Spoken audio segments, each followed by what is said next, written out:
Saharanpur highway से मीरबाग bypass की तरफ, वहाँ पहुँचो तुरंत। ट्रक लगेगा? हाँ हाँ, ट्रक क्रेन के साथ। कार उठानी है।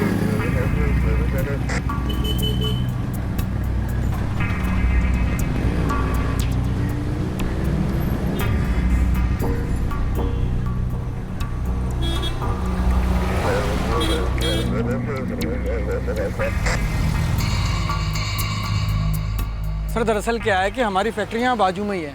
अब वहाँ हमने देखा कि धुआं निकल रहा था, तो हम दौड़े दौड़े चले आए यहाँ पर। जिस वक्त आप यहाँ पहुँचे उस वक्त ये कार जल रही थी? जब हम यहाँ पहुँचे तो कार नहीं जल रही, मगर घना धुआं निकल रहा था।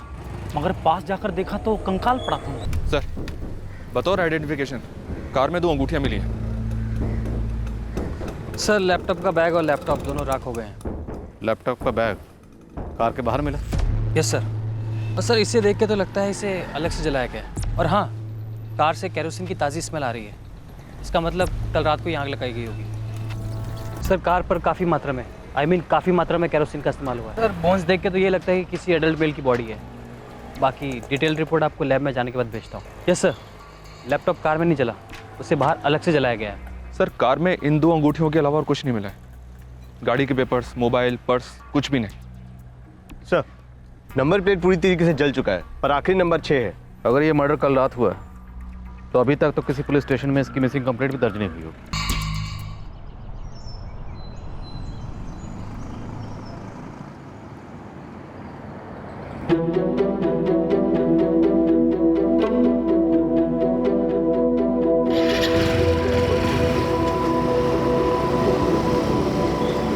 जैसे कि पुलिस ने उम्मीद की थी, विक्टिम की पहचान होने में बहुत ज्यादा वक्त नहीं लगा।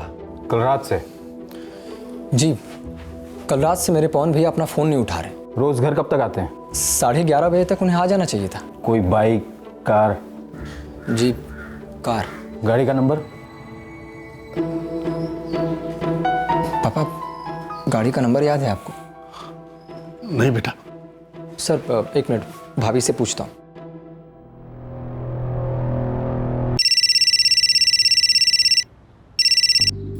हेलो, कुछ पता चला सुनील? हम पुलिस स्टेशन में हैं। अब भैया की गाड़ी का नंबर क्या है करुणा भाभी? गाड़ी का नंबर UK 12 37F6। ठीक है।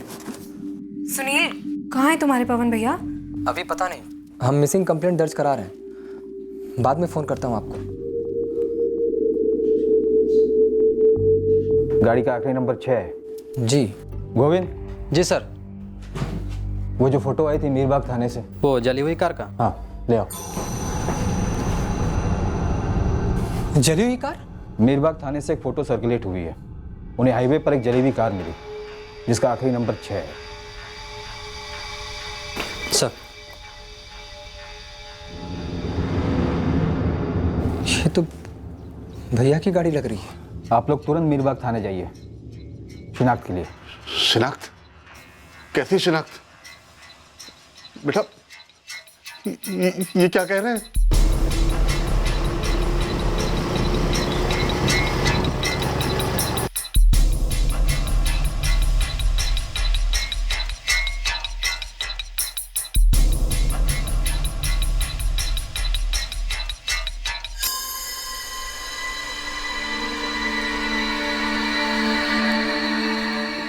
करुणा, मैं निकल रहा हूँ।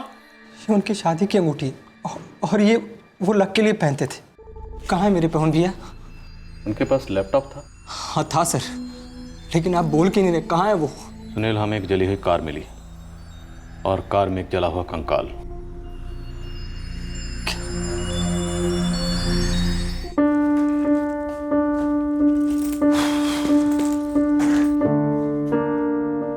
अरे, ये क्या है? अभी अभी तो आए थे। एक जरूरी काम निकला है। आपने तो कहा था कि आज शाम को हम घूमने जाएंगे। कल शाम को चलें प्लीज। देखो, अभी मुझे जाना होगा और रात को लेट भी हो सकता है, 11 भी बज सकते हैं। और खाना?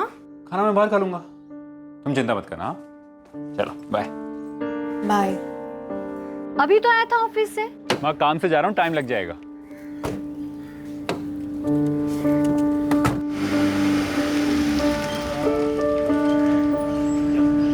गिरजा, इस लड़के ने हमारी किस्मत बदल डाली। बिल्कुल सही कहा आपने।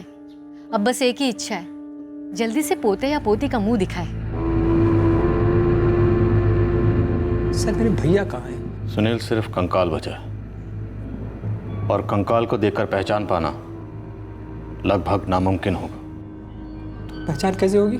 कार की जली हुई नंबर प्लेट है, 2 अंगूठियां हैं और एक लैपटॉप और उसका बैग है, लेकिन वो दोनों भी जले हुए हैं। सर कंकाली सही, मुझे देखना है। क्यों क्यों देखना है ना? वो कंकाल हमारे पवन का हो ही नहीं सकता है, नहीं हो सकता उसका।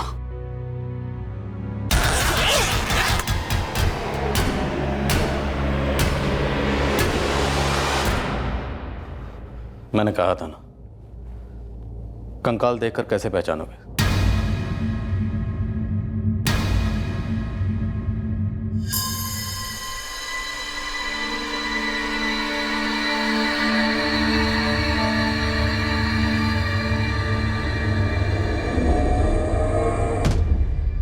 कैसे हुआ?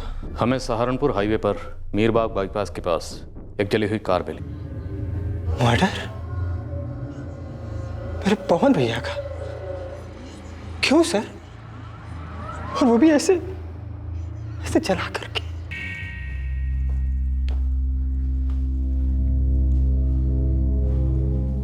पापा,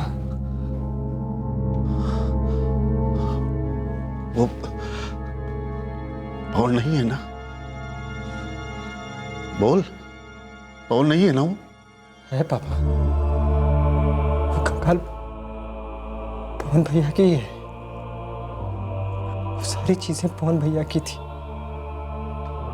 वो दोनों अंगूठियां, वो लैपटॉप, बैग।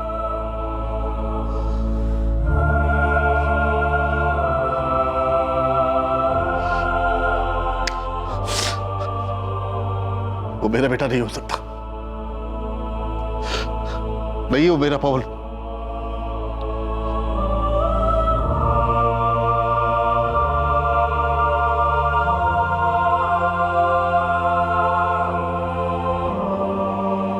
क्या हुआ करुणा? पुलिस क्यों आई थी? पवन की कोई खबर? उसकी कार की फोटो क्यों मांग रहे थे? सुनील और उसके पापा कहाँ हैं?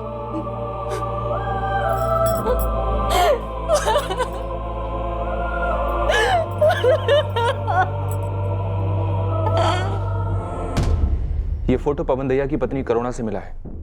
मेक तो वही है सर। क्लियर इशारा, विक्टिम पवन दहिया ही है। डीएनए टेस्ट फुल प्रूफ कर देगा सर। सर जैसा कि मैंने कहा था, स्केलेटन एडल्ट मेल का ही है, ये कंफर्म हो चुका है। डीएनए टेस्ट की रिपोर्ट आने में कितना वक्त लगेगा? सर टॉप प्रायोरिटी देंगे, तभी भी 1-2 हफ्ते कहीं नहीं गए। बाकी सारे सबूत तो पवन दहिया की तरफ ही इशारा करते हैं। सर डीएनए रिपोर्ट्स आने तक आप इन्वेस्टिगेशन आगे बढ़ाइए। और तुम्हें डीएनए की टेस्टिंग के लिए पेरेंट्स के सैंपल भी चाहिए होंगे, राइट? जी सर। मैं अरेंज करवाता हूँ। हमें उल्टे कदम चलना पड़ रहा है, लेकिन हम चलेंगे। पहले हम पवन दहिया तक पहुंचेंगे और फिर उसके कातिलों तक। एक कंकाल पर पुलिस पीड़ित के अतीत की मांसपेशियां चढ़ा रही थी। पवन दहिया के इतिहास का हुलिया तैयार किया जा रहा था। ये पुनर्निर्माण, ये रिकंस्ट्रक्शन पुलिस को पवन के बीते हुए कल के हर लम्हे से वाकिफ करवाने वाला था, जिसे भयंकर अंगारे फूंक चुके थे। पुलिस को अब उस चिंगारी की तलाश थी जो इस भीषण आग की जड़ थी। जी, पवन कहाँ है? बहू तो रोए जा रही है। और सुनील कहाँ है? सुनील ने मुझे टैक्सी में बिठाकर घर भेज दिया। वो वही पुलिस स्टेशन में है। पुलिस क्या बोल रही है? झूठ बोल रहे हैं। क्या हुआ? कोई मुझे बता क्यों नहीं रहा है? जब किसी को कुछ मालूम नहीं है तो क्या बताएगा? वो कह रहे हैं कि पवन अपना फोन नहीं उठा रहा है। हाँ तो अरे फंस गया होगा कहीं।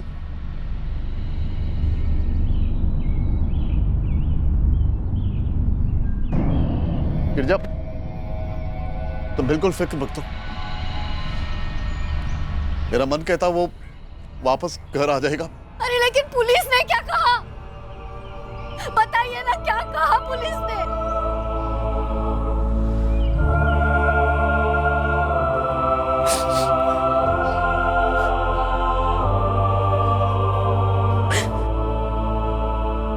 444-768-598। कल रात को तुम्हारे पवन भैया कहाँ गए थे? मुझे नहीं मालूम सर। तुम कहाँ थे? काम पर। वो मैं सिटी टावर मॉल में काम करता हूँ। क्या काम करते हो? गारमेंट शोरूम मैनेज करता हूँ। फोन अभी तक स्विच ऑफ है। घर में लास्ट किससे बात हुई थी पवन की? करुणा भाभी से। कहाँ हो पवन? 11 बज गए हैं। हाँ हाँ करुणा, निकल रहा हूँ। 11:30 बजे तक पहुँच जाऊँगा, ठीक है? चलो bye. The number you have called is currently switched off. Pawan का फोन अभी भी स्विच ऑफ आ रहा है। पर भैया ने कुछ तो बोला होगा, कहाँ जा रहे हैं? नहीं बोला ना, सिर्फ इतना कहा था कि किसी अर्जेंट काम से जा रहे हैं। हमसे भी यही कहा उसने। उसके ऑफिस में फोन करके देखो ना। किया माँ जी, इतनी सुबह सुबह वहाँ कौन होगा? लैंडलाइन तो सिर्फ बजे ही जा रहा है। और इतनी रात गए पवन ऑफिस क्यों गए होंगे? भाभी ने कहा कि वेट करते करते उनकी आंख लग गई थी, और जब नींद खुली तो उन्होंने भैया को फोन ट्राई किया, पर फोन स्विच ऑफ आ रहा था। कॉल रिकॉर्ड, CDR और लोकेशन रिकॉर्ड। सर। तुम्हारे पवन भैया करते क्या थे? सर वो इन्वेस्टमेंट कंसल्टेंट थे। इंश्योरेंस, म्यूचुअल फंड्स वगैरह इन सब पर लोगों को और कंपनीज को सलाह देते थे। एक छोटा सा फर्म है उनका सर।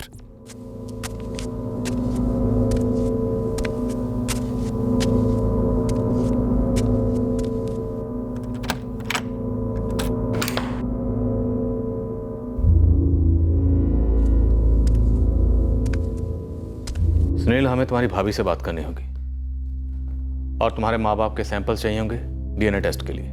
सर वो भाभी की हालत ठीक नहीं है और पापा तो कबूल ही नहीं कर पा रहे कि भैया नहीं रहे। मैं समझ सकता हूँ सुनील, लेकिन ये कत्ल का केस है और तहकीकात को आगे बढ़ाने के लिए ये ज़रूरी है। इसलिए प्लीज़ आप अपनी भाभी से बात करिए और अपने माँ बाबा को मनाइए। अरे कोई भी कंकाल दिखाकर आप कह रहे हैं कि मेरे बेटे पवन का है, ऐसा कैसे मालूम, जबकि ये सच नहीं है। विक्रम जी, आपकी बेटे की गाड़ी में हमें कंकाल मिला। आपके बेटे की दोनों अंगूठियां उसकी कार में मिली। उससे कैसे साबित होता कि वो मेरा बेटा है? कोई और भी तो हो सकता है ना। सर जी, इसी बात को क्लियर करने के लिए तो हम DNA टेस्ट करवाना चाहते हैं। वो कंकाल मेरे बेटे का नहीं है, नहीं है मेरे बेटे का कंकाल वो। सुनील बेटा, पवन की 2-4 अच्छी फोटो लेकर आ। अब अपने बेटे को मैं खुद ढूंढूंगा। पापा प्लीज शांति रखिए, अब बैठिए।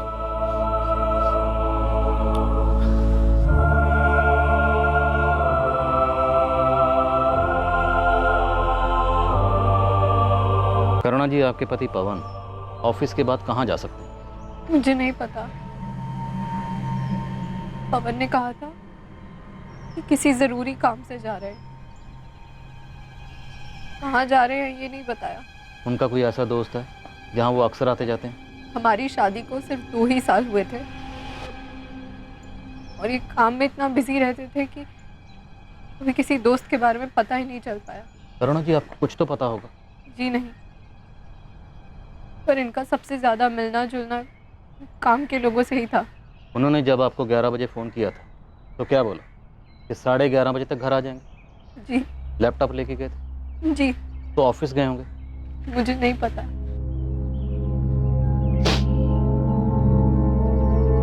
सर, मैंने मम्मी पापा को DNA टेस्ट के लिए मना लिया है। हमें पवन के ऑफिस का एड्रेस चाहिए और उनके फ्रेंड्स के नंबर्स भी, जिनको भी तुम जानते हो।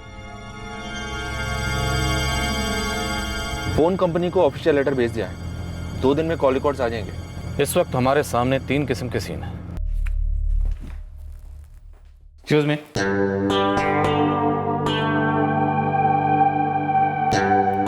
Yes sir, how can I help you? Mister Pawan Daiya कहाँ हैं? पवन सर अभी तक ऑफिस नहीं आए हैं। आप लोग बताइए क्या बात है? 2 बज गए, वो अभी तक ऑफिस नहीं आए। आपने फ़ोन करके पूछा नहीं वो कहाँ है, ऑफिस क्यों नहीं आए? पवन सर यूजुअली 4 बजे के आसपास ही ऑफिस आते हैं, सारे क्लाइंट्स और मीटिंग्स वगैरह निपटा के। आप बताइए ना मुझे sir, how can I help you sir? Madam, आपके पवन सर को किसने निपटा दिया? मर्डर हुआ।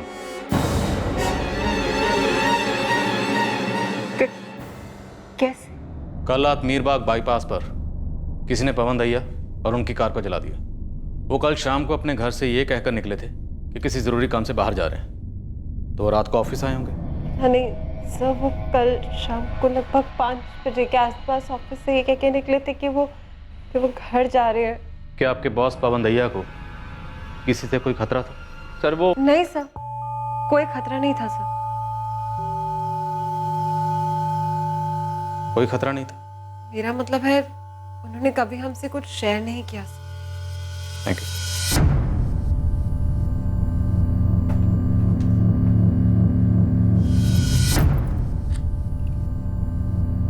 मैं सुनील जी से बात कर लेती हूँ कि अब ऑफिस का क्या करना है, कैसे करना है।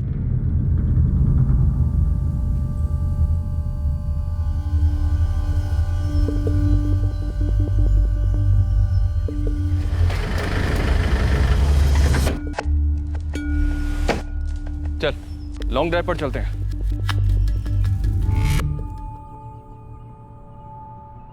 अभी के लिए जो काम है वो तुम हैंडल कर लो,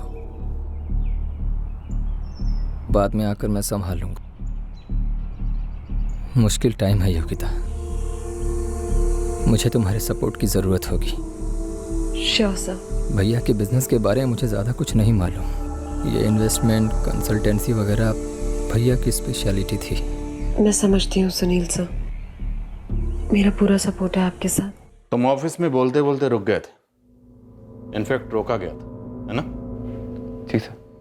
मगर हम नहीं रोकेंगे। बताओ, तुम्हारे बॉस पवन दहिया की जान को किससे खतरा था? सर दरअसल वो योगिता। योगिता क्या?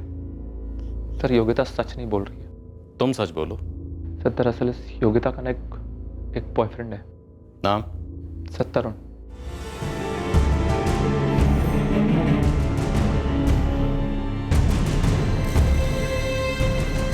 तरुण, क्या कर रहे हो तरुण? प्लीज तरुण जाओ यहाँ से। अरे बाहर निकल, खड़ा। क्या कर रही है? तू वहीं रह। आज तो आ रही है, पार करके रहूंगा मैं। शादीशुदा है ना? हाँ? तेरी बीवी को पता है कि तू अपनी एम्प्लॉय को कैसे कैसे मैसेज भेजता है? क्या बकवास कर रहा है योगिता? नाम मत लेना मेरी गर्लफ्रेंड का। तूने जो जो उसको मैसेज भेजे हैं ना, सब पढ़े हैं मैंने, और कई बार पढ़े हैं। तेरे को कैसा लगेगा अगर कोई समझ? मैं तेरी बीवी को वैसी मैसेज भेज रहा हूँ अपने नाम से। अबे स्टॉप इट, मुझे कोई आइडिया नहीं तुम क्या बात कर रहे हो। अबे चल जा। और कॉलेज को लास्ट टाइम बोल रहा हूँ मैं भी फर्स्ट और लास्ट टाइम बोल रहा हूँ। अगर योगिता को आगे से कोई भी फालतू मैसेज किए ना काम के अलावा, तो कसम से कह रहा हूँ जलाकर राख कर दूंगा। जलाकर राख कर दूंगा? पूरी फिल्मी धमकी? जी सर। उसके बाद क्या हुआ? सर आप लोग के जाने के बाद योगिता ने पता किया कि क्या हुआ है। सर उसके चेहरे का रंग उड़ गया था सर।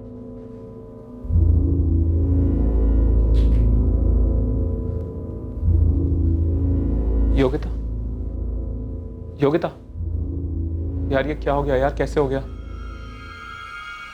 मुझे नहीं पता। सच में तुझे नहीं पता? कृष्णा, हमें अभी के लिए ऑफिस बंद करना होगा।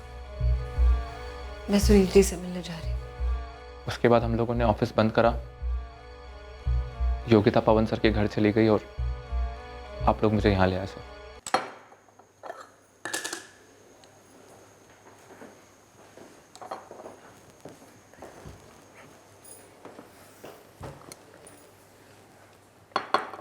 तरुण का नंबर दो।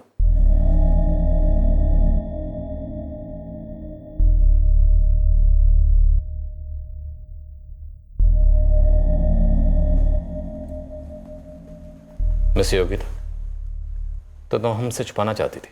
सर ये सब तरुण ने नहीं किया है sir. The number you have called is currently switched off. Phone switch off है उसका। एड्रेस दो।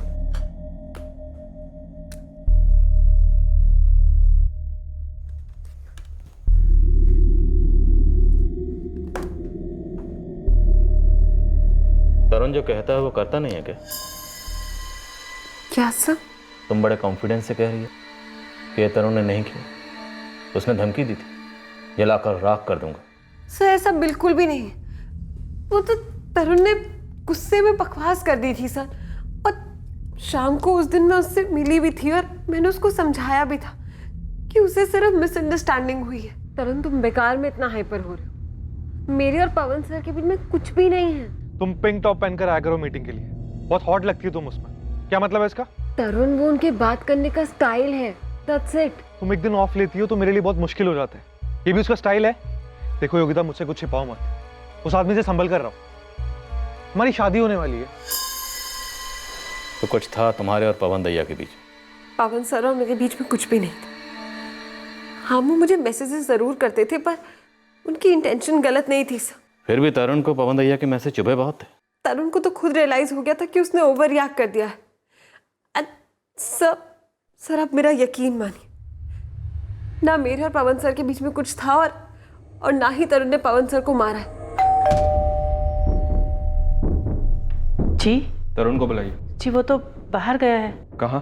पता नहीं, पर कल रात से घर नहीं आया। वो निकला कहाँ के लिए था, कुछ बताया? बिना कुछ बताए ही निकल गया। 2 कांस्टेबल लगाओ उसके घर के बाहर और उसके फोन रिकॉर्ड्स भी मंगवाओ। यहीं पास में एक फैक्ट्री में काम करता है तरुण, वहाँ भी ड्यूटी पर रिपोर्ट नहीं हुआ है। मैं 2 कांस्टेबल वहाँ भी लगा देता हूँ। इस तरुण को आगाह करने के बारे में सोचना भी मत। तुम्हारा और तरुण का दोनों का फोन टैप किया जा रहा है, और अगर तुम ये सोच रही हो खुद मिलकर बता दूंगी तो मैं तुम्हें बता दूं, हमारे आदमी तुम पर भी नजर रख रहे हैं।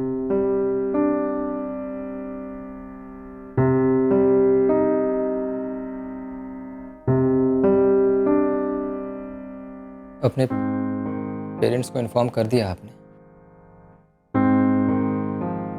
पापा तो बिल्कुल सुन्न हो गए, अलग ही दुनिया में, मानने को तैयार ही नहीं है। मानता हूं हम सबकी तरह आपके लिए भी बहुत मुश्किल की घड़ी है, लेकिन अपने आप को संभालो आप।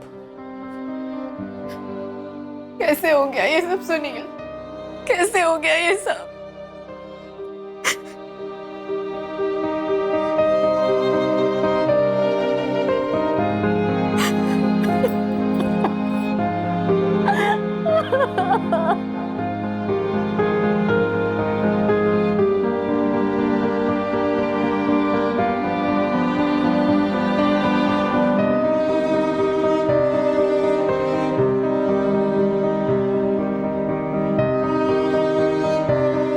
मेरे दोस्त से बात हुई मेरी, उसने कहा कि वो पोस्टर छाप देगा।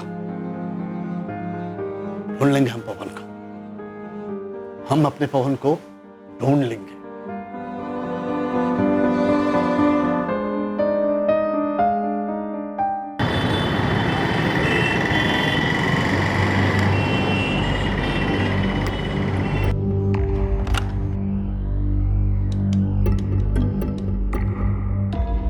जी नहीं सर, मैं पवन को कल नहीं मिला। दरअसल हम दोनों को मिले हुए एक महीने से ऊपर हो चुका है। नहीं सर, कल मैं पवन से नहीं मिला। आप जो बोल रहे हैं सुनकर तो मेरे होश उड़ गए हैं सर। मनीष, क्या तुम पता कर सकते हो तुम्हारा दोस्त पवन दैया कल कौन से दोस्त से मिलने गया था? ठीक है, जैसे ही तुम्हें पता चले मुझे फोन करो। The number you have called is currently out of coverage area. Please try again later. Thank you. Sir, Sunil ने जो लिस्ट दी थी पवन के दोस्तों की, लगभग सभी से बात हो चुकी है। कोई कुछ बोला? जी नहीं सर। एक दोस्त है मुकेश राठौर, उसका फोन आउट ऑफ रीच है। तरुण चोपड़ा आज भी फैक्ट्री पर रिपोर्ट नहीं हुआ है सर, और घर पर भी नहीं है। वैसे हमारे आदमी इन दोनों जगहों पर बराबर नजर रखे हुए हैं। जलाकर राख कर दूंगा। इस तरह की धमकी कोई ऐसी नहीं देता प्रताप। तरुण योगिता का बॉयफ्रेंड अगले दिन पकड़ा गया, लेकिन क्या पुलिस के हाथ असली हत्यारा लगा था? क्या तरुण ने अपनी धमकी पर अमल किया था? क्या पवन को जान का खतरा बाहर से था या फिर उसका जानी दुश्मन भीतर था?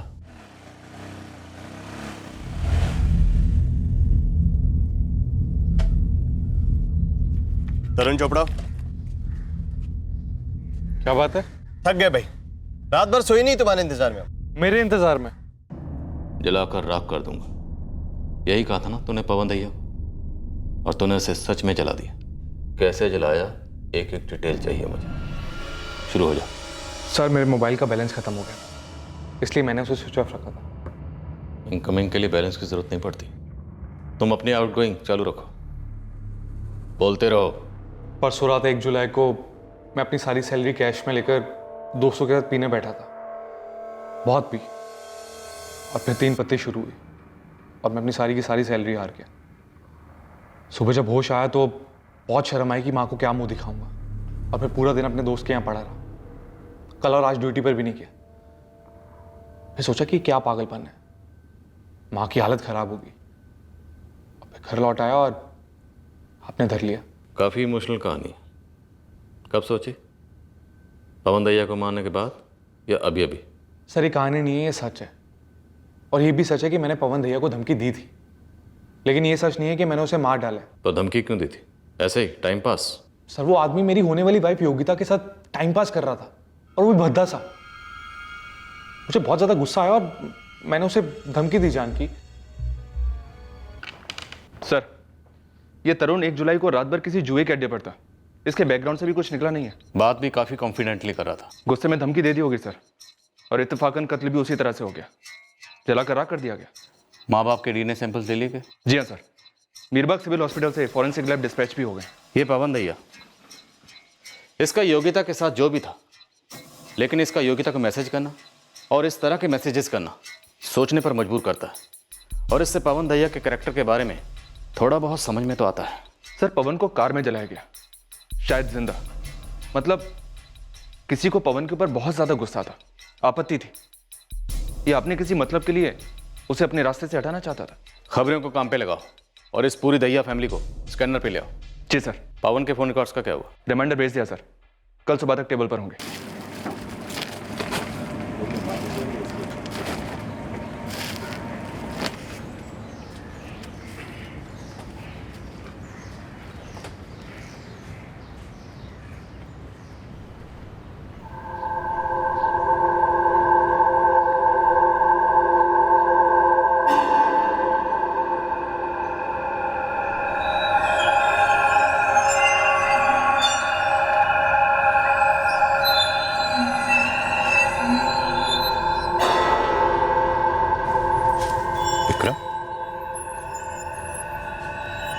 क्या हो गया है पवन को?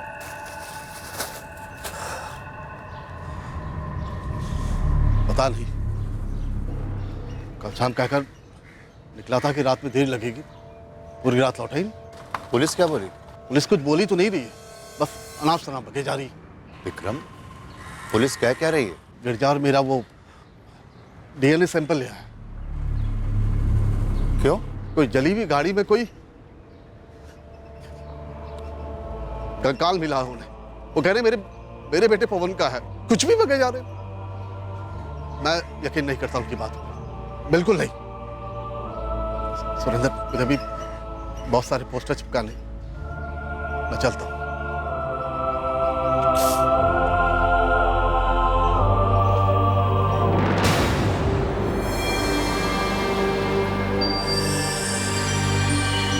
सूर्या, देख ले, सारा सामान ले आ।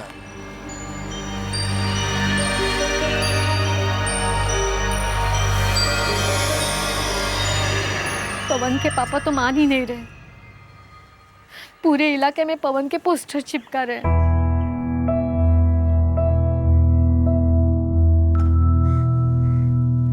करुणा बेटा, पवन ने कुछ नहीं बताया था कि वो किससे मिलने जा रहा है, कौन से इलाके में है, कुछ तो? जी नहीं पापा, कुछ भी नहीं। सुनील को कोई आइडिया होगा? जी नहीं, सुनील तो उस टाइम ड्यूटी पर बाहर थे।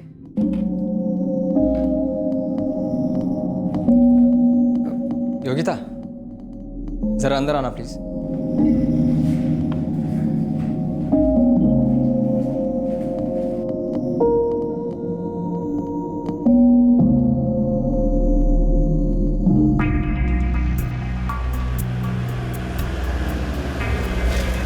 साहब, वो मीरबाग बाईपास पे तो कोई भी सीसीटीवी नहीं है साहब। परवेज, जो मुझे नहीं पता है वो बता।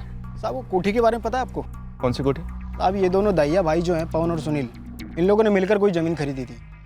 वहाँ कोई कोठी भी बन रही थी, जरजोरू ज़मीन साहब जी। हो सकता है ज़मीन को लेकर दोनों भाइयों के बीच कुछ हुआ हो। योगिता के अलावा जोरू वाला कोई एंगल? साहब, वो बॉयफ्रेंड तरुण वाला एंगल तो बेकार है। पवन दैया की जोरू करुणा 3 दिन से घर में ही है, मातम मना रही है। मैंने घर के बाहर खुदाई शुरू की है, लेकिन लगता है सुरंग कहीं अंदर ही निकलेगी। मतलब दैया परिवार के अंदर? करुणा जी के आपके पति पवन दहिया और आपके देवर सुनील दहिया, इनके बीच में कोई अनबन थी? जी नहीं सर। ये कैसा सवाल है सर? मेरे भाभी और भैया के बीच में सब कुछ अच्छा था। क्या आपके परिवार में कभी किसी को कोई शक हुआ था? करुणा भाभी पर? मेरे पापा के इन्वेस्टमेंट कंसल्टेंट थे पवन। फिर पवन और पापा की दोस्ती हुई और फिर मेरी और पवन की अरेंज्ड मैरिज। करुणा जी, क्या कुछ ऐसा है जो हमें पता होना चाहिए और आप हमें बता नहीं रही? बताने जैसा कुछ है ही नहीं। शादी से पहले मेरा कोई अफेयर नहीं था। 2 साल हुए शादी को। इन 2 सालों में भी मेरा कोई अफेयर नहीं हुआ। और आपके पति पवन दहिया का कोई अफेयर? जहाँ तक मैं जानती हूँ नहीं। मुझे समझ में नहीं आ रहा है कि कोई भी मेरे पवन भैया को क्यों मारना चाहेगा। वो एक सेल्फ मेड मैन थे सर। हमारी हालत कुछ खास अच्छी नहीं थी बचपन में। भैया ने खूब मेहनत की, MBA किया, कंसल्टेंसी खोली, मुझे भी पढ़ाया। मतलब भले आदमी थे सर वो, लोग प्यार करते थे उनसे। पर जिस तरह से उन्हें मारा गया है सुनील, उससे साफ जाहिर है कि कोई तो था जो उन्हें प्यार नहीं करता था। अब तुम हमें साफ साफ बताओ, क्या ऐसा कुछ है जो तुम हमें जानबूझकर नहीं बता रहे? सर मुझे समझ में नहीं आ रहा है कि आप लोग घूम घूम कर वही बात पर क्यों आ जा रहे हैं। मैं आप लोगों से कह चुका हूँ कि मेरे और मेरे भैया के बीच में कोई प्रॉब्लम नहीं थी और ना ही भाभी और भैया के बीच में कोई प्रॉब्लम था। सर हमें भाभी पर कोई शक नहीं हुआ और ना ही भैया का कोई अफेयर था। नॉर्मल सी लाइफ थी हमारी। शादी के बाद हनीमून हुआ और फिर रूटीन। वो सुबह काम पर जाते थे और शाम को लौटते थे। मैं दिन भर घर के काम करती थी, टीवी देखती थी, संडे को फिल्म देखने चले गए। यही चल रहा था पिछले 2 सालों से।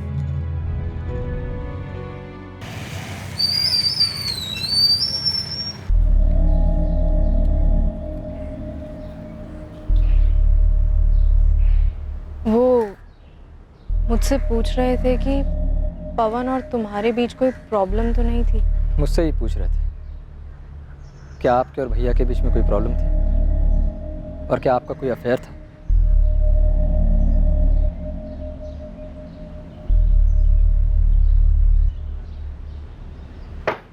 बस इतना ही बचे, शाम तक इन्हें भी खत्म कर दूंगा। क्या फायदा, इससे हमारा पवन तो वापस नहीं लौट आएगा। ऐसा मत कहना, ऐसा कभी मत कहना गिरजा। अरे समझने की कोशिश क्यों नहीं कर रहे आप? किसी और को उसके कार में बिठाकर कोई क्यों जलाएगा? वो कंकाल किसी और का नहीं। अरे चुप कर। तब तक चुप रहूंगी जब तक पवन मिल नहीं जाता तब तक।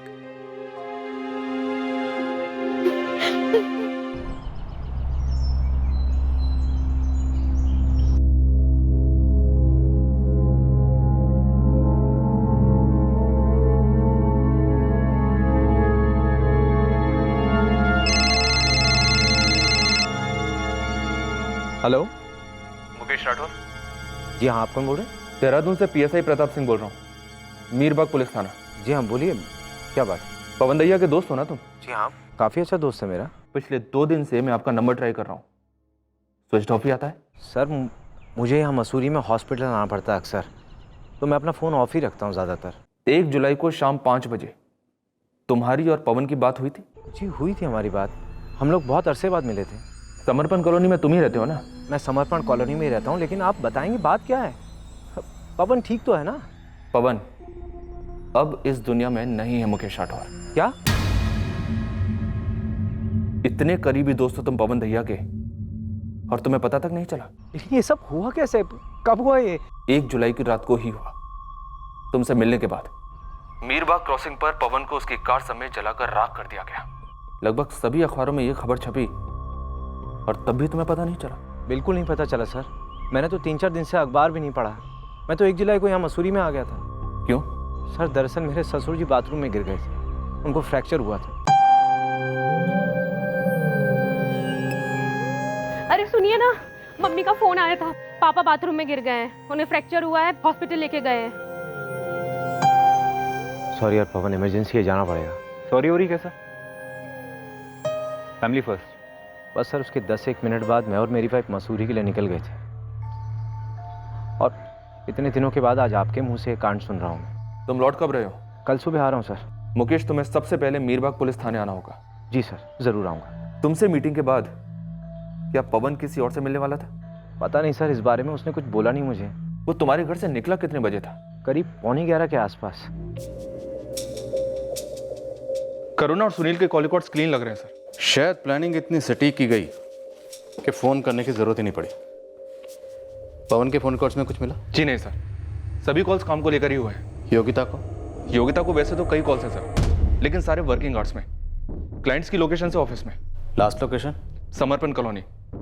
रात को 11:45 पर फोन स्विच ऑफ हुआ है सर। समर्पण कॉलोनी?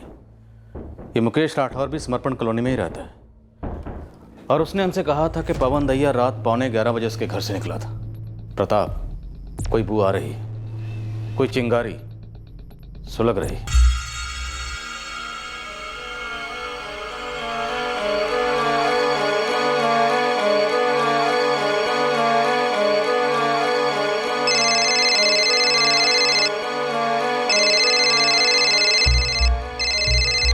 हाँ योगिता। सुनील जी, जो आपने पेपर्स तैयार करने को बोले थे वो मैंने कर दिया। मैं आपको मेल कर दूँ या आप ऑफिस आ रहे हैं? हो सके तो मैं खुद आऊँगा, कॉल करता हूँ तुम्हें।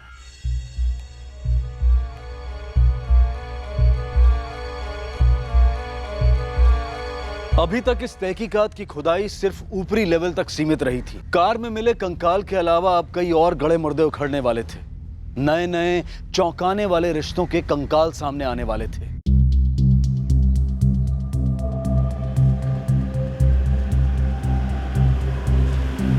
रुको, सुनिए, ये समर्पण कॉलोनी कहाँ पड़ेगी? स्ट्रेट जाके फर्स्ट लेफ्ट। शुक्रिया।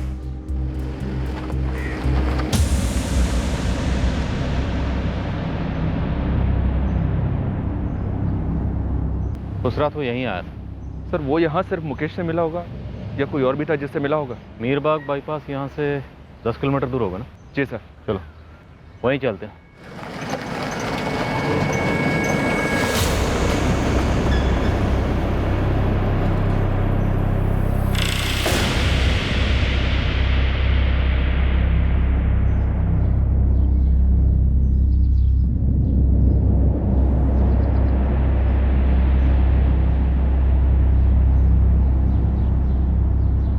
हमें यहाँ तक पहुँचने में 35 मिनट लगे हैं। रात को शायद 20 मिनट ही लगेंगे, क्योंकि रात को ट्रैफिक तकरीबन ना के बराबर होता है। क्या पवन यहाँ आया, मारा गया और फिर जलाया गया, या यहाँ आया और जिंदा जलाया गया, या फिर कहीं और मारा गया और यहाँ लाकर कार समेत जलाया गया? सर, ये पवन का फ़ोन समर्पण कॉलोनी में स्विच ऑफ क्यों हुआ होगा? मुकेश के घर से 11:15 बजे निकला और उसी एरिया में 11:15 बजे उसका फ़ोन स्विच ऑफ हुआ। 1 घंटे बाद। इस 1 घंटे में क्या हुआ होगा पता? जी समझा नहीं मैं। शशि, सवाल थोड़ा अजीब है, लेकिन फिर भी पूछ रहा हूँ। क्या यह मुमकिन है कि कंकाल नकली हो? नहीं नहीं, कंकाल असली है। हमने बोन टिश्यूज निकलवा के डीएनए टेस्टिंग के लिए भेजे हैं। सैंपल्स लैब गए हैं। मगर आपको डाउट किस बात का हुआ? क्योंकि हमने कई केसेस देखे हैं जिसमें बहुत सी अजीब बातें होती रहीं। कंकाल असली है और अडल्ट मेल का है, मगर ये कंकाल पवन दैया का है या किसी और का, ये कंफर्मेशन डीएनए रिपोर्ट्स आने के बाद ही पता चलेगी। ओके प्रताप, मुकेश राठौर, इसकी अच्छी तरह से ग्रिलिंग करनी होगी। ये ज़रूर कुछ जानता है। उसका 3 दिन तक अपना फ़ोन स्विच ऑफ रखना, न्यूज़पेपर ना पढ़ना, ये सब कुछ बहुत अजीब सा लग रहा है सर। प्रताप, ये कोई सिंपल मर्डर का केस नहीं है।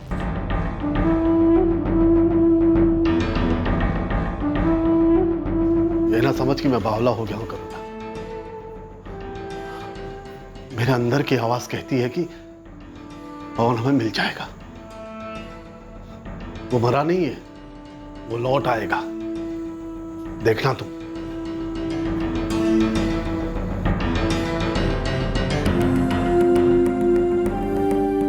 कहाँ हो पवन? 11 बज गए हैं। हाँ हाँ करुणा, निकल रहा हूँ। 11:30 बजे तक पहुँच जाऊँगा।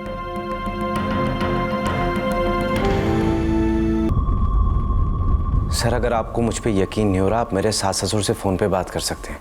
मसूरी में रहते हैं। नंबर दीजिए और हॉस्पिटल का नाम भी।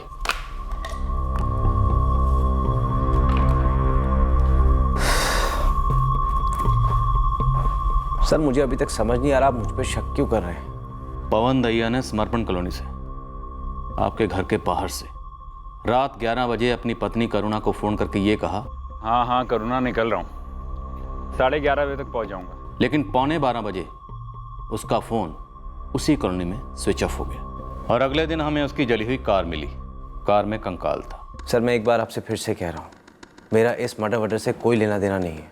पवन दहिया मेरा एक अच्छा दोस्त था, करीब 9 साल से हमारी दोस्ती थी। MBA हम लोगों ने साथ में ही किया और इतने अरसे बाद वो उस शाम मेरे घर आया था। और उसी रात पवन दहिया को जलाकर राख कर दिया गया। अजीब इत्तेफाक है। इत्तेफाक तो है सर। क्या गेम चल रहा है? मैं कुछ समझा नहीं सर। क्या पवन दहिया वाकई में मारा गया? सर आपने ही मुझे फ़ोन पे बताया कि पवन मारा गया है, उसकी गाड़ी समेत उसको जला दिया गया है। अब आप मुझसे ही सवाल कर रहे हैं कि पवन मारा गया है? नहीं, मैंने पूछा कोई गेम तो नहीं खेला जा रहा? सर उस शाम पवन मेरे घर आया था, हम दोनों ने 2-4 ड्रिंक्स लिए, उसके बाद वो चला गया। इसके अलावा मुझे कोई गेम वेम नहीं पता sir. Sir Mussoorie civil hospital से पता किया है, ये सच बोल रहा है। इसका ससुर वाकई में बाथरूम में गिर गया था, फ्रैक्चर हुआ था उसे। ये और इसकी बीवी रात को ही मसूरी पहुंच गए थे। जब उसका ऑपरेशन हुआ ये वहीं था। आपने और पवन दहिया ने 9 साल पहले एक साथ MBA की थी, राइट? जी सर। उस वक्त पवन दहिया की कोई गर्लफ्रेंड थी? नहीं सर, MBA स्टडीज़ में इतना टाइम ही कहाँ मिलता। पवन दहिया की शादी के पहले या उसके बाद? सर इतनी पर्सनल डिटेल्स नहीं जानता उसके बारे में।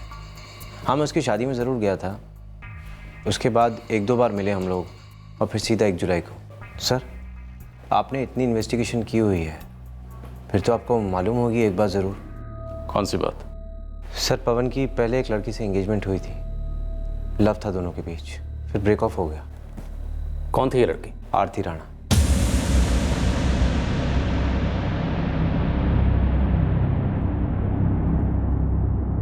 कहाँ रहती है आरती राणा? इसका कोई फ़ोन नंबर है आपके पास? नहीं सर मुझे तो नहीं मालूम, मुझे बस इतना पता है कि वो पवन की गर्लफ्रेंड थी, दोनों की एंगेजमेंट हुई और फिर टूट गई।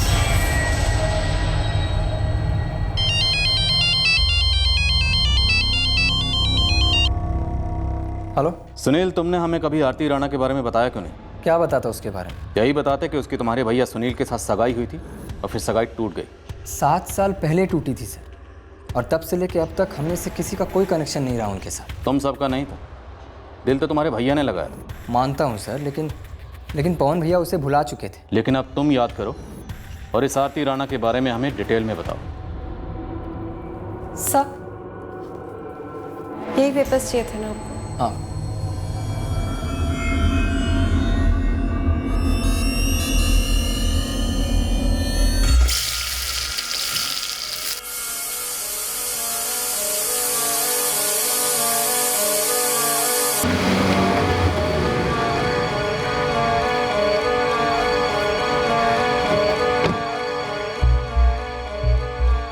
सर वो बात अब मायने नहीं रखती, तो बताना ज़रूरी नहीं समझा। तुम्हारे भाई पवन का कत्ल हुआ और जब तक हमारे हाथ में DNA रिपोर्ट नहीं आ जाती, उस कंकाल को हम तुम्हारे भाई पवन का कंकाल मान रहे हैं। आपकी बातों से तो ऐसा लग रहा है कि आपको लगता है कि पवन भैया जिंदा है। जिस तरह से ये सारा ड्रामा अनफोल्ड हो रहा है, एक जली हुई कार, कंकाल, तरुण की धमकी, जलाकर राख कर दूंगा, ये किसी मर्डर मिस्ट्री नॉवल या सस्पेंस थ्रिलर फिल्म से कम नहीं है। तुम हमें ये बताओ कि ये आरती राणा कौन है, क्या है, कहाँ रहती है और इसकी तुम्हारे भाई पवन से सगाई क्यों टूटी थी? सर वो देहरादून की लड़की है, उसके पापा आपके पुलिस फोर्स के ही हैं, रिटायर्ड कांस्टेबल सुरेंद्र राणा। आरती के पापा यानी सुरेंद्र चाचा और मेरे पापा जिगरी दोस्त हुआ करते थे। विक्रम, क्या हो गया है पवन को? एक्चुअली राजपुरा गांव में हम पड़ोसी थे।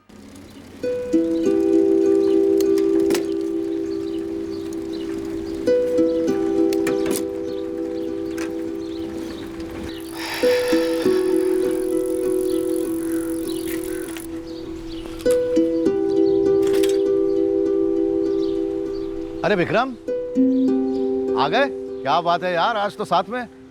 हाथ मुंह धो लो, चाय पीते हैं। 5 मिनट में आता हूँ। ठीक है, मैं इंतजार करता हूँ।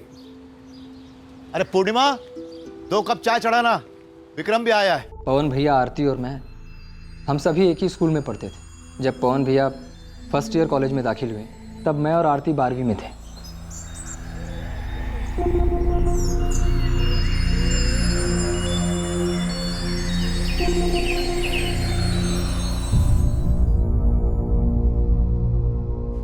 सुरेंद्र जी 2 मिनट आइए, मुझे आपसे ज़रूरी बात करनी है। जी जी, मैं अभी आया। एक बात पूछे? बोलो पूर्णिमा। कैंसर बहुत बढ़ गया है ना, बेइलाज हो गया है ना।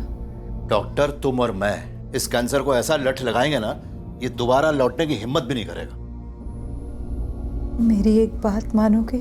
अब अगर तुमने ये आखिरी इच्छा वाली बात की ना, तो मैं अभी का भी ड्यूटी पे लौट जाऊंगा। आखिरी का तो पता नहीं,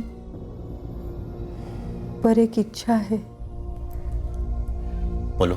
हमारी आरती और विक्रम भैया का पवन, आपने कभी उनको साथ में देखा है?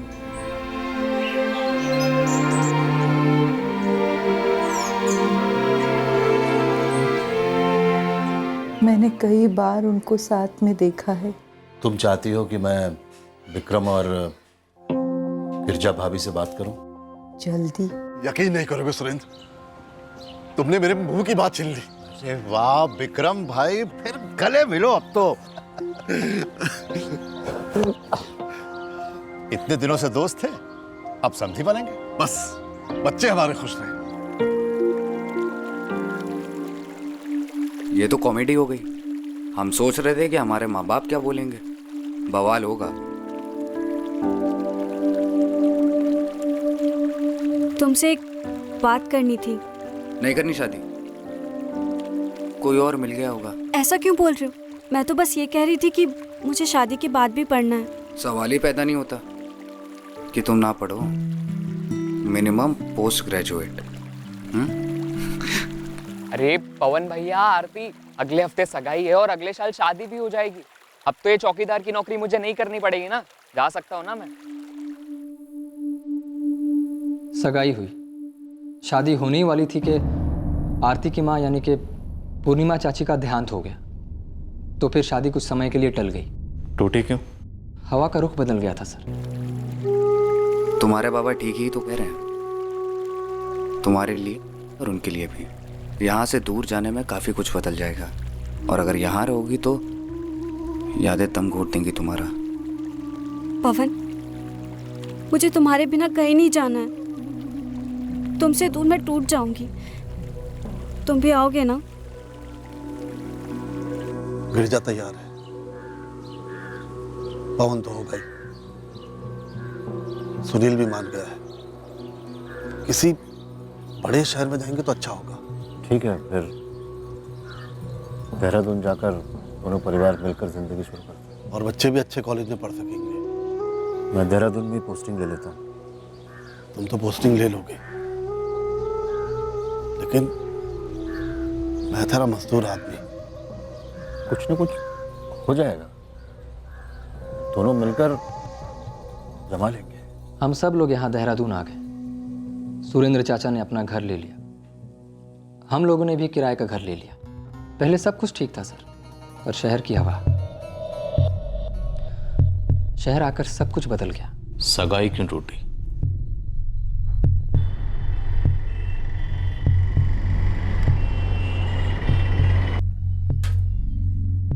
क्या बात है सुरेंद्र, परेशानी है कोई? वो कुछ कहना था। क्या कहना? ये सगाई तोड़नी होगी। आरती की शादी पवन के साथ नहीं हो सकती। क्यों? पूर्णिमा भाभी की आखिरी इच्छा थी। शादी थोड़े समय के लिए हमने टाल दी थी क्योंकि बच्चे पढ़ रहे थे। आखिर बात क्या है भाई साहब? मैं इस बारे में ज्यादा कुछ नहीं बोलना चाहता, बस ये शादी नहीं हो सकती। इस बात को यहीं खत्म कर देना चाहिए, बस ऐसे ही बिना कोई कारण बताए। सुरेंद्र, हमारे बच्चों का प्यार है आपस में बरसों का, पर आगे पूरी जिंदगी पड़ी है बरसों की। मुझे अपनी बेटी के लिए एक अच्छी जिंदगी चाहिए। मैंने आरती के लिए एक अच्छा रिश्ता ढूंढ लिया। एक बाप होने के नाते मुझे पूरा हक है कि मैं अपनी बेटी की अच्छी जिंदगी के बारे में सोचूं।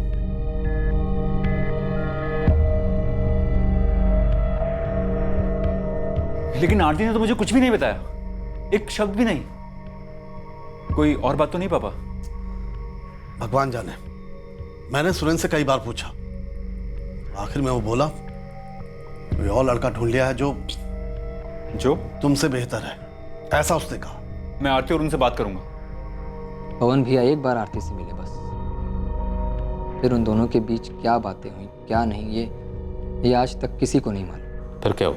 फिर क्या सर, भैया ने जान लड़ा दी पढ़ाई काम में, हम सबके भाग ही खुल गए, कायाकल्प हो गया समझ लीजिए। फिर करुणा भाभी का रिश्ता आया, भैया ने हाँ बोल दी। आरती राणा और सुरेंद्र राणा का घर कहाँ है? 7 साल पहले कहाँ रहते थे ये तो पता है सर, लेकिन अब भी वहाँ रहते हैं या नहीं ये नहीं मालूम। तुम उनका पता बताओ, बाकी सब हम पता लगा लेंगे। सर डेरा राणा का पुलिस थाने में ड्यूटी थी, कांस्टेबल सुरेंद्र राणा की। ये जो एड्रेस दिया है जहाँ ये रहते हैं, ये समर्पण कॉलोनी के पास ही है ना? जी सर।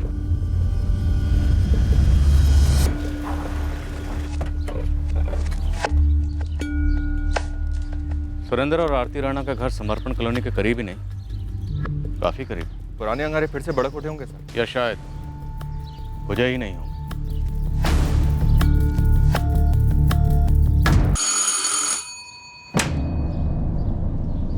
कुछ सवाल है हमारे पास आपके लिए आरती राणा जी।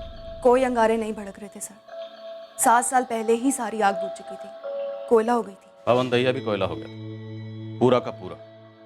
उस रात वो समर्पण कॉलोनी से निकला, फिर कुछ देर के लिए रास्ते में क्या हुआ हमें नहीं पता, लेकिन फिर यहाँ से 20 मिनट की दूरी पर मीरबाग बाईपास पर उसे उसकी कार समेत जला दिया गया। पढ़ा मैंने न्यूज़पेपर में, लेकिन मुझे ये समझ नहीं आ रहा है कि 7 साल पहले मर चुके रिश्ते में आप फिर से जान फूकने की कोशिश क्यों कर रहे हैं? काम है हमारा आरती राणा, गड़े मुर्दे उखाड़ना, सवाल करना, शक करना। इसलिए सीधा सवाल, क्या उस रात 11:15 से लेकर 11:15 के बीच में पवन दैया आपसे मिलने आया था? क्या 7 साल पहले बुझे हुए इन कोयलों में कोई अंगारा था जो अब भी सुलग रहा? इन 7 सालों में मेरा पवन दैया के साथ कोई लेना देना नहीं रहा है, ना हम कभी मिले, ना कोई बात हुई, कुछ भी नहीं। जब अंगारे आग थे तो रिश्ता पूरे जोश पर था, फिर अचानक बेवक्त बर्फ कहां से पड़ी? आप दोनों की सगाई क्यों टूटी? पर्सनल है, मैं शेयर नहीं करना चाहती। हमने तो सुना आपकी शादी भी फिक्स हो गई। आपके किसी भी पर्सनल सवाल का मैं जवाब नहीं देना चाहती, और आप लोग इस मैटर में मुझसे जबरदस्ती नहीं कर सकते। आपका फोन नंबर?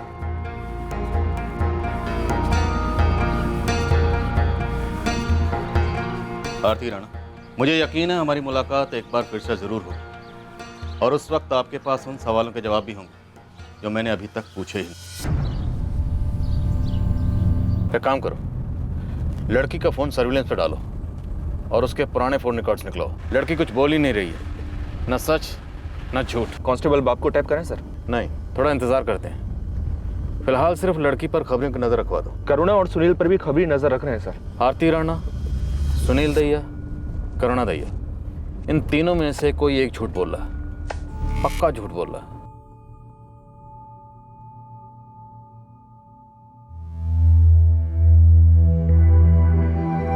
मम्मी जी, ये आरती वाली बात मुझे पहले कभी बताई क्यों नहीं गई?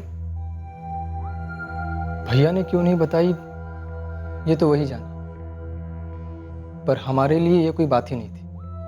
आपके हमारे लाइफ में आने से 5 साल पहले ये आरती वाला किस्सा दफन हो चुका था। तो फिर अब कब्र से बाहर क्यों आया है?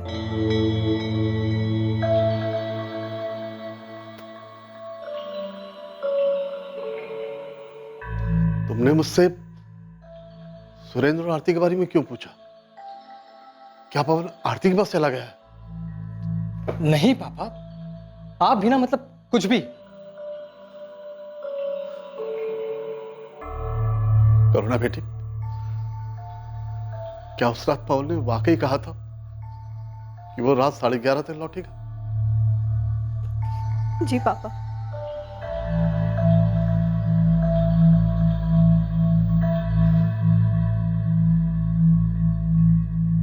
बेटी,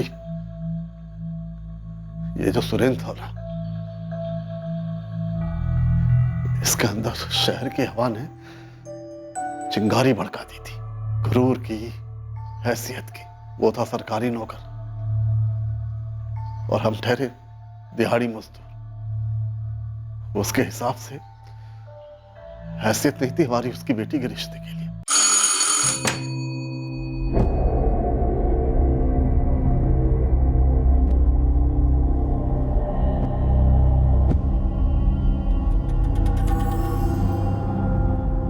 बाबा, आपने मुझसे एक बार भी पूछना जरूरी नहीं समझा। मैं पवन से प्यार करती हूँ। पवन तुम्हारी जिंदगी में बेड़ियां डालेगा और पंकज सीढ़ियां। लेकिन बाबा, मैं पवन से प्यार करती हूँ और वो मैं बदल नहीं सकती। बदलना जिंदगी का दूसरा और सही नाम है बेटा। तुम्हारी माँ की मौत ने मुझे बदला, मैं इस शहर में आ गया, इस शहर ने मुझे बदला, तो मुझे पंकज मिल गया। अब वो तेरी जिंदगी बदल देगा। वो हैसियत वाला लड़का है, खुश रखेगा तुझे। बाबा, मैं पहले से ही खुश हूँ और मेरी खुशी का कारण सिर्फ पवन है।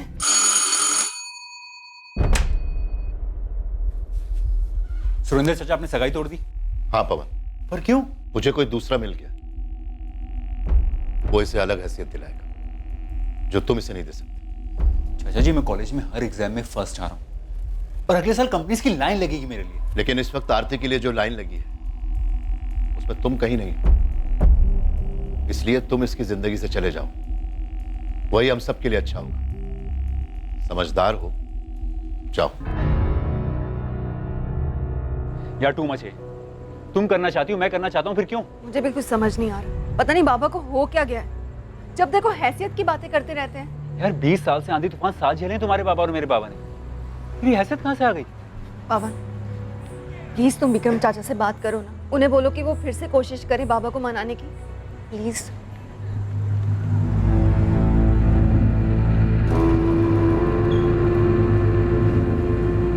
सुरेंद्र, देखो विक्रम, जब मैं ना कहता हूं उसका मतलब ना होता है। कुछ समय के लिए अपने बारे में सोचना छोड़ दो सुरेंद्र, वो बने ही एक दूसरे के लिए। आरती पंकज के लिए बनी है और इस बारे में मैं कोई बात नहीं करना चाहता। पवन को भी समझा दो। क्या समझाओ सुरेंद्र?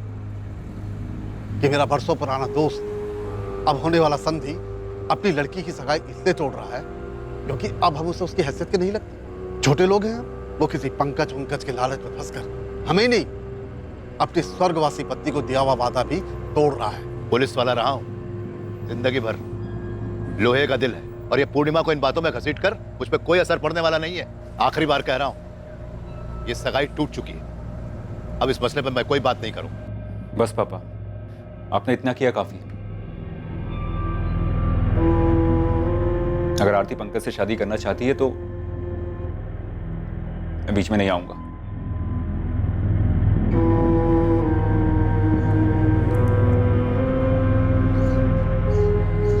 क्या हुआ बेटा, खाना नहीं लगाया?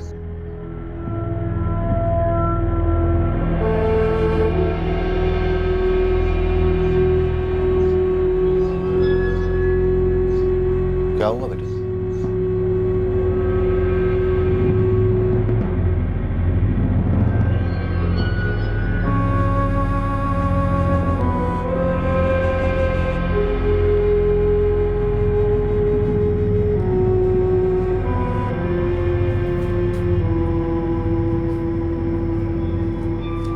आरती, बेटा तुझसे कुछ कहना था।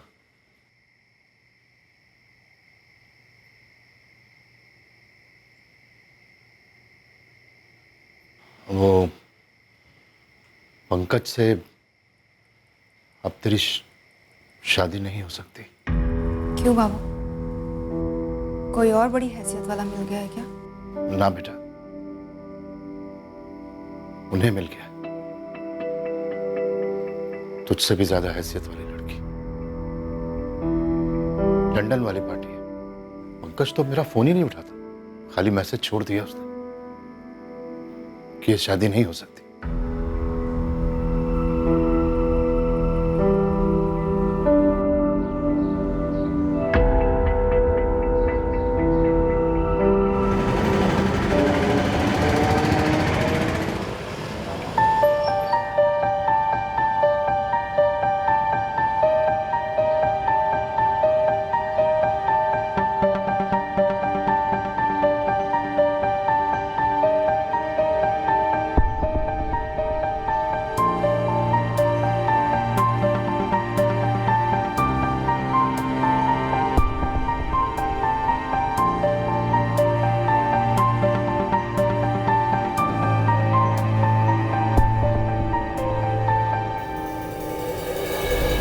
आरती राणा के पिछले 2 साल के फोन रिकॉर्ड्स आ गए सर। आरती ने एक भी बार पवन दैया को फ़ोन नहीं किया, ना ही पवन का कोई फ़ोन आया है आरती को। कोई दूसरा फ़ोन? पवन के ऑफिस में, क्लाइंट्स के साथ, घर में सभी से पूछा है सर, दूसरे फ़ोन का कभी कोई जिक्र नहीं आया। साहब आरती ने जिस लैंडलाइन से फ़ोन किया था वो उसने उसके बाप को किया था, उसकी दुकान पर। आरती के पिता सुरेंद्र राणा पर क्या रिपोर्ट है? अरे भाई एक चाय पिलाओ जी। 2 मिनट भाई, उबल रही है।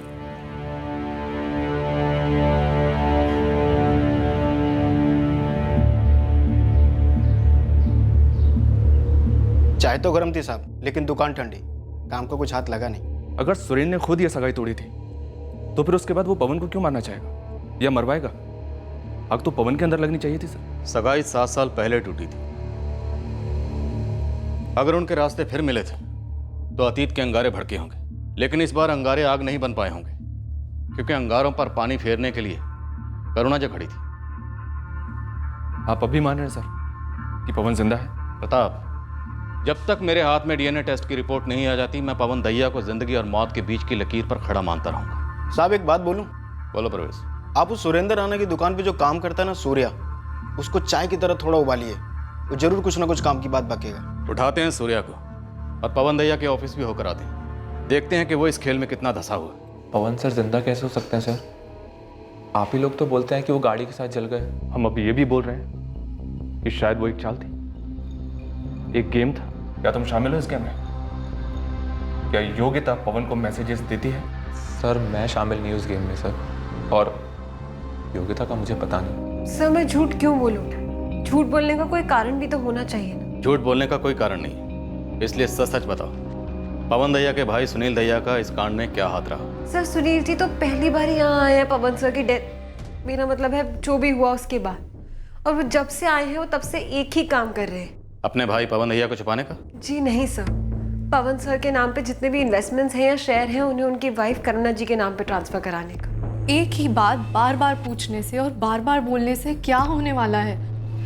फिर से कह रही हूँ कि उस रात 1 जुलाई को जब मैंने 11 बजे अपने पति को फ़ोन किया तो उन्होंने साफ साफ कहा था कि वो 11:30 बजे तक पहुँचेंगे बस। क्या पवन के पास कोई दूसरा फोन था? जी नहीं सर। क्या आप ये कहने की कोशिश कर रहे हैं कि जो गाड़ी में कंकाल पाया गया था वो किसी और का था? हो सकता है, लेकिन हम 100% श्योर नहीं है, क्योंकि इस कांड का कोई मकसद अभी तक सामने नहीं आया। मेरा एक सवाल है। पूछिए। क्या वो उस जो भी नाम है उसका आरती राणा, क्या मेरे पति उससे टच में थे? क्या वो उसके साथ थे उस रात? देखिए वो तो मना कर रही है, और उसकी बात को गलत साबित करने के लिए हमारे पास कोई गवाह भी नहीं। अब अचानक से हमारे सामने कोई विटनेस आ जाए तो हमारी किस्मत। हाँ मैं तो नौकर आदमी हूँ, उनकी चाय की दुकान पे काम करता हूँ बस। भला मुझे कैसे पता हो सकता है उनकी बेटी के बारे में? सुरेंद्र राणा 2 साल पहले रिटायर हुआ था पुलिस फोर्स से, तब से ही उसने चाय की दुकान खोल रखी है। तू भी 2 साल से ही काम कर रहा है ना उसके? पवन दैया का आना जाना होता था उनके घर? मैं क्या जानूँ साहब, 2 साल में मुश्किल से 2 बार उनके घर के अंदर गया हूँ मैं। सर, पवन दैया, सुनील दैया, करुणा दैया, विक्रम दैया, गिरजा दैया, आरती राणा, सुरेंद्र राणा, मुकेश राठौड़, योगिता राजपूत और कृष्णा चौहान, ये इन सभी के सेलफोन रिकॉर्ड्स हैं सर। ये लैंडलाइन रिकॉर्ड्स हैं पवन दैया के ऑफिस के। सर दैया परिवार के घर के, आरती के घर के, योगिता के घर के और कृष्णा के घर के, इन सभी के फोन सर्विलेंस पर हैं, लेकिन किसी के भी फोन रिकॉर्ड से 2+2 नहीं हो रहा है सर। सर सब कुछ लैब को डिस्पैच हो गया है, 1-2 हफ्ते और लगेंगे। और हमारी कोई भी कोशिश अभी तक खाता नहीं खोल पा रही है। सर मैं कोशिश करता हूँ कि डीएनए रिपोर्ट्स और जल्दी आ जाएं। सर फॉरेंसिक ऑफिसर ने हमसे कहा था कि हमें जो कंकाल मिला है पवन दैया की जली हुई कार में, वो कंकाल डमी नहीं है, वो कंकाल किसी इंसान का ही है। तो अगर वो कंकाल पवन दैया का नहीं है, किसी और का है, तो इस किसी और की मिसिंग कंप्लेंट कहीं भी दर्ज नहीं हुई है सर। शायद इस शख्स का पवन दैया के साथ कुछ ना कुछ कनेक्शन जरूर है। हमारे सामने इतने सारे लोग हैं और सब एक दूसरे से कनेक्टेड है। एक कंकाल है, 2 अंगूठियां हैं, जली हुई कार है, जला हुआ लैपटॉप है, एक टूटी हुई मंगनी है और जलाकर राख करने की धमकी है। लेकिन इस सब के बावजूद हमारे हाथ में कुछ नहीं है। सारे फोन रिकॉर्ड्स भी क्लीन है सर। हमारे सामने ये केस है जिसमें हमें कोई ब्रेक थ्रू नहीं मिला। क्यों? क्योंकि इस खेल के खिलाड़ियों के बीच में कोई भी इंस्ट्रूमेंटल कम्युनिकेशन हुआ ही नहीं। मान लो डीएनए रिपोर्ट आती है और उससे ये साबित हो जाता है कि वो कंकाल पवन दहिया का ही है, फिर केस आगे बढ़ेगा कैसे? हम तो वहीं के वहीं हैं।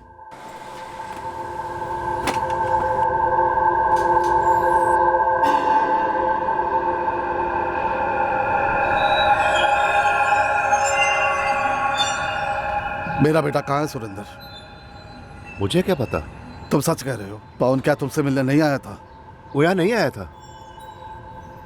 कहाँ चला गया वो मेरा अच्छा बेटा है, हमारे पूरे परिवार की नींव है। आज जो भी हमारी हैसियत है उसके खून पसीने की वजह से है।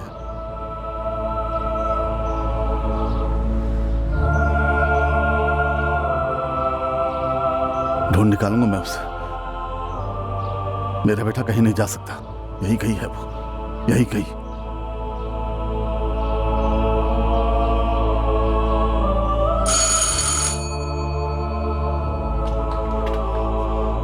पवन कहाँ है? मैं जानता हूं सब लोग मुझसे कुछ छुपा रहे हैं, झूठ बोल रहे हैं। बेटा, पवन तुमसे शादी करना चाहता था। तुम दोनों एक दूसरे को बहुत प्यार करती थी ना? तुम मुझे भी बहुत पसंद थी, मेरी बेटी हो तुम।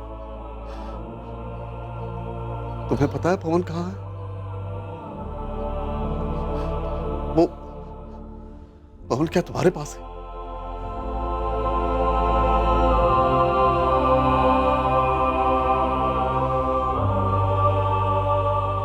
चाचा, पवन को मत ढूंढिए, अब वो कभी नहीं लौटेगा। क्यों? ऐसे कहाँ चला गया वो? वो कहीं गया नहीं है, वो बस आया था, पर पता नहीं क्यों मुझे मालूम है कि अब वो कभी वापस नहीं आएगा। आरती राणा, याद है मैंने तुमसे कहा था फिर मुलाकात होगी, और उस वक्त तुम्हारे पास पूछे गए सारे सवालों के जवाब होंगे। 1 साल पहले पवन मेरी जिंदगी में फिर से आया था।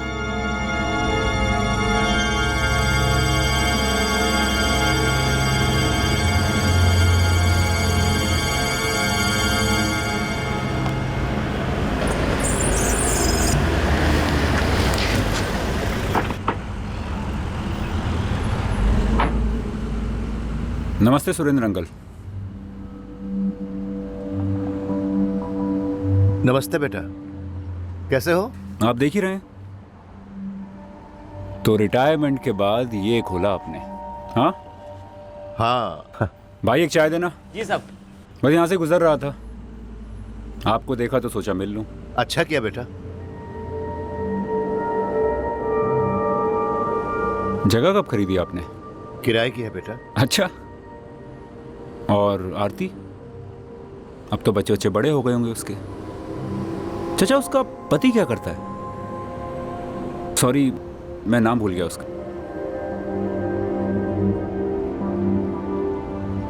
ये लीजिए। नहीं बेटा, रहने दो। अरे रख लीजिए चाचा, पैसों को ना नहीं करते।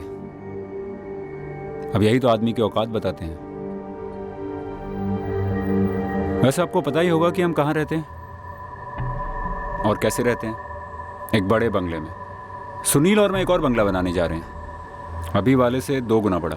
वो क्या है ना अंकल, हैसियत बढ़ गई है हमारी। अब तो मैं ऐसी छोटी मोटी चाय की दुकान पर आऊँ भी ना, वो तो आप दिख गए तो सोचा पूछ लूँ कि आपकी हैसियत बढ़ गई है या घट गई है। वैसे आरती का बंगला कहाँ पड़ता है? क्या नाम था उसका?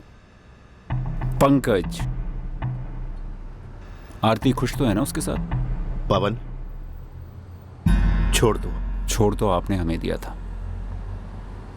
और हमने जाने दिया। अब देखिए ना, जा जाके आप कहां पहुंचे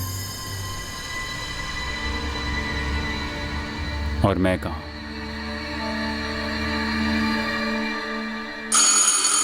और उसी दिन पवन हमारे घर आया।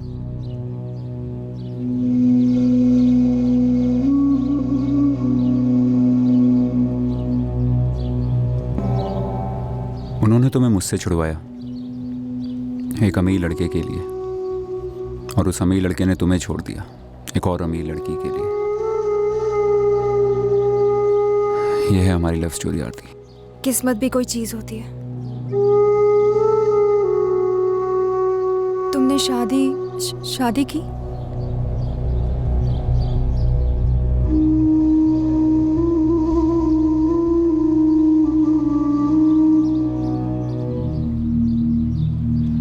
पर प्यार मैंने हमेशा तुमसे किया है आरती,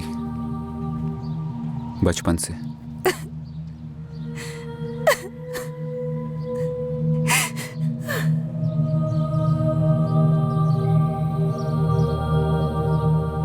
मैंने कभी उसकी शादीशुदा जिंदगी पर सवाल नहीं किए। मैंने उसे कांटेक्ट नहीं किया था, ना ही उसने मुझे कांटेक्ट किया था। बस मिल गए थे दोबारा। जब जब वक्त मिलता था वो आता था मिलने। खुश रहते थे हम दोनों, थोड़ी देर के लिए ही सही। मुझे उसका इंतज़ार करना अच्छा लगता था, उसका मेरे पास आना अच्छा लगता था। बाद में जाकर पता चला कि पवन मेरे बाबा से भी मिलने आता था। वो क्यों? खाने में बैगन का भरता बनाया आज। जी। खीर भी बनी थी? हाँ। पवन के लिए बनी थी? जी। पवन यहाँ कई दिनों से आ रहा है, सच है? सच है। जानना नहीं चाहोगे? मुझे कैसे पता चला?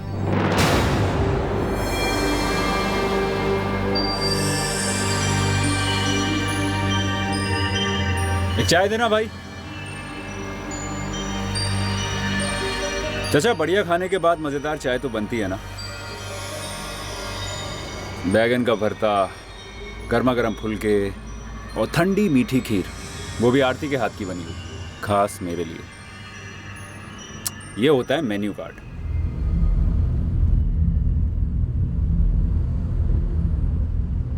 वैसे खाने से पहले हम दोनों के बीच में क्या हुआ आपके उस छोटे से घर में, उसका भी मेन्यू कार्ड सुनाऊं? पवन, तुम शादीशुदा हो, दूर रहो आरती से। मैं शादीशुदा हूं, लेकिन मेरी पत्नी होनी चाहिए थी आरती, जिसे आपने होने नहीं दिया। अब मैं और आरती पति पत्नी वाले संबंध में ही हैं, समझो। आरती मेरे लिए सब कुछ थी, सबसे अच्छी, सबसे सुंदर, मेरी आरती। लेकिन आपने उसी आरती की आग से उसी को जला डाला, और मुझे भी राख कर दिया आपने दोनों की जिंदगी। बस कर। अब तो बस मैं कर रहा हूं। आपकी बेटी आज मेरी जिंदगी में दूसरी औरत बन के रह गई है, और आप, जिसे अपनी हैसियत पे इतना घमंड था, आज 2 कप चाय बेचकर एक रोटी भी नहीं कमा पाता। उसे तो तरक्की ने अंधा कर दिया, लेकिन तुझे रत्ती भर भी शर्म नहीं आती? आज से 7 साल पहले आप भी तो अंधे हुए थे ना बाबा। हैसियत की पट्टी बांध ली थी आपने अपनी आंखों पर, और अब आपकी आंखों पर कौन सी पट्टी बंधी है इससे मुझे कोई फर्क नहीं पड़ता है। मैं सिर्फ एक आदमी से प्यार करती हूँ, और वो है पवन। वो इस्तेमाल कर रहा है तेरा। तो आपने क्या किया था? आपने भी तो अपने अहंकार को बनाए रखने के लिए मेरा इस्तेमाल ही किया था ना। शादीशुदा है वो, तोड़ दे रिश्ता आरती। अब मैं कुछ नहीं तोड़ूंगी बाबा, ना ये रिश्ता और ना पवन की शादी। और अगर कुछ तोड़ना चाहिए था ना, तो हम दोनों को हिम्मत करके आपकी जिद को तोड़ना चाहिए था। कम से कम आज ये दिन तो नहीं देखना पड़ता। आपकी वजह से 2 जिंदगियां बर्बाद हो गई। पवन दैया, इस वक्त कहाँ है आरती? वो कहीं नहीं है, वो अब है ही नहीं। उस रात 1 जुलाई को वो हमारे घर आया था।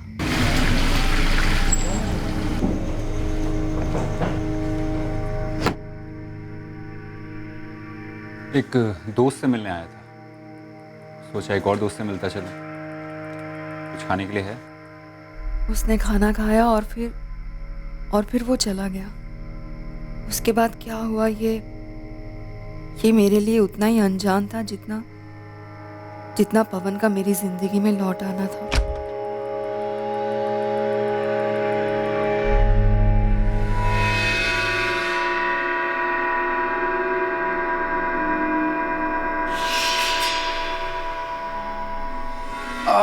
गोभी के परांठे, काली दाल, खीरे का रायता। आज तो खाने में कुछ अलग ही बात थी। तो तुम बाज नहीं आओगे, यहां आना बंद नहीं करोगे? बिल्कुल बंद नहीं करूंगा। आरती को जो पसंद। तुम शादीशुदा हो, एक पत्नी है तुम्हारी। आरती भी मेरी बीवी से कुछ कम नहीं है। और रही बात खाने की, प्यार का भी अपना एक स्वाद होता है कांस्टेबल साहब। मैंने आपसे पहले भी कहा है कि आरती और मेरा फिजिकल रिलेशनशिप है, और इस रिश्ते से ना ही आरती को कोई एतराज है ना ही मुझे। और तो और अब तो मुझे अपनी बीवी को तलाक देकर आरती के साथ शादी करने की जरूरत भी महसूस नहीं।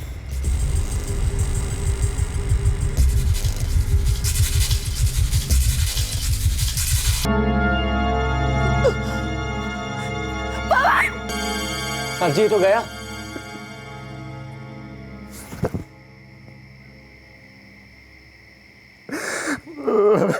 इसे मारना नहीं चाहता बेटा, ये मुझे उकसाते क्या। साहब जी कुछ सोची नहीं तो बुरे फंसेंगे। मैं ना चाहते हुए भी बाबा की मदद में लग गई। अंदर जाके केरोसिन लेके आई।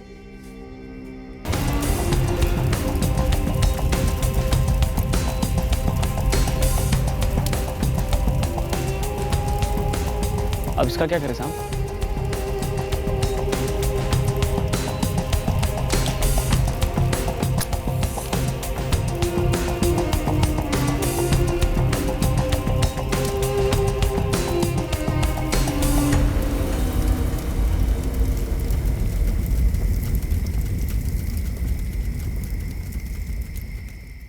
मैं पवन से प्यार करती थी।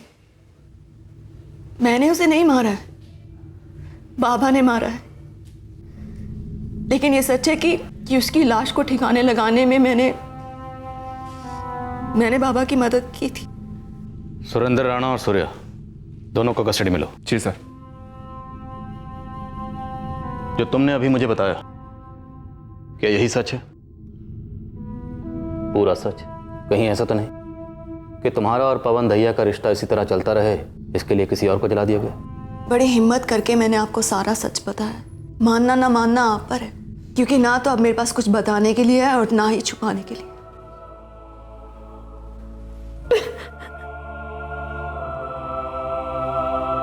पवन लौटेगा क्यों नहीं सुरेंद्र? नहीं लौटेगा विक्रम भाई। मैंने अपने हाथों से उसका कत्ल कर दिया। तो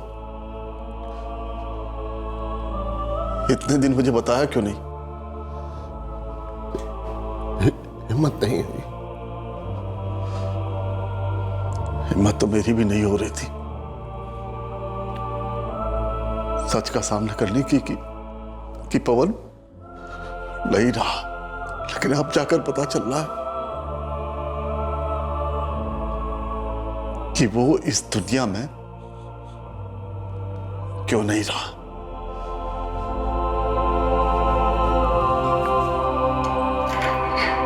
सुरेंद्र राणा के कबूलनामे से यह साबित हुआ कि आरती सच बोल रही थी। उसे धारा 201 के तहत कत्ल के सबूत को छुपाने के इल्जाम पर गिरफ्तार किया गया और बाद में बेल भी हुई। पवन के घर वालों को यकीन ही नहीं हो रहा था कि पवन को इस तरह से मार दिया गया। खासकर पवन के पिता को, जो ये उम्मीद लगाए बैठे थे कि पवन एक ना एक दिन जरूर लौट कर आएगा।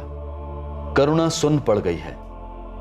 एक तरफ पति को खोने का दुख है, तो दूसरी तरफ उस पति का एक ऐसा पहलू सामने आया जिसने उसके भरोसे को तोड़ा है। जाहिर है कि सुनील का इस केस से कोई लेना देना नहीं था और ना ही ऑफिस के स्टाफ का।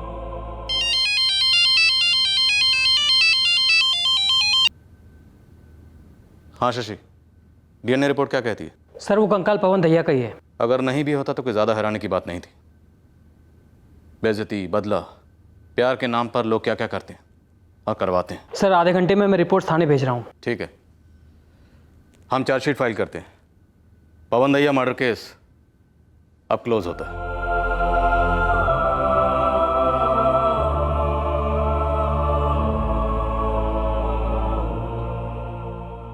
स्टेटस, हैसियत, ये हासिल करने की महत्वाकांक्षा रखना एक बिल्कुल जायज इंसानी फितरत है, लेकिन उस हैसियत का घमंड करके किसी को अपनी औकात दिखाना, उसका अपमान करना, ये ना सिर्फ नैतिक रूप से गलत है बल्कि बर्बादी की रेसिपी है। हर जुर्म की कहानी दरअसल एक ऐसी कहानी होती है जिसका अंत कुछ और ही हो सकता था, लेकिन ऐन मौके पर एक अहम मोड़ पर जुर्म की चिंगारी इन कहानियों में ऐसे अंगारे पैदा करती है जो बार बार यही साबित करते हैं कि जुर्म सबको राख कर देता है। अगर आरती और पवन की शादी हो जाती तो शायद इस जुर्म का फन कभी उठता ही नहीं, और अगर मंगनी टूट जाने के बाद पवन दोबारा से आरती की जिंदगी में दाखिल नहीं होता तब भी यह जुर्म नहीं होता। एक बारीक लकीर होती है सही और गलत फैसलों के बीच, पर हर किसी का ज़मीर एक बार तो लाल झंडी दिखाता ही है। उसकी कदर करने में समझदारी है। अब मैं अनूप सोनी आपसे विदा लेता हूं, फिर मुलाकात होगी अगले एपिसोड में एक और चौंका देने वाले केस के साथ। तब तक सुरक्षित रहें, सतर्क रहकर एक अच्छे नागरिक का फर्ज अदा करें और देखते रहें क्राइम पेट्रोल सतर्क। सबक एक को, सीख हम सबको। जय हिंद। क्राइम पेट्रोल के और भी दिलचस्प कहानी देखने के लिए हमारे चैनल को सब्सक्राइब करें और बेल आइकॉन दबाना न भूलें।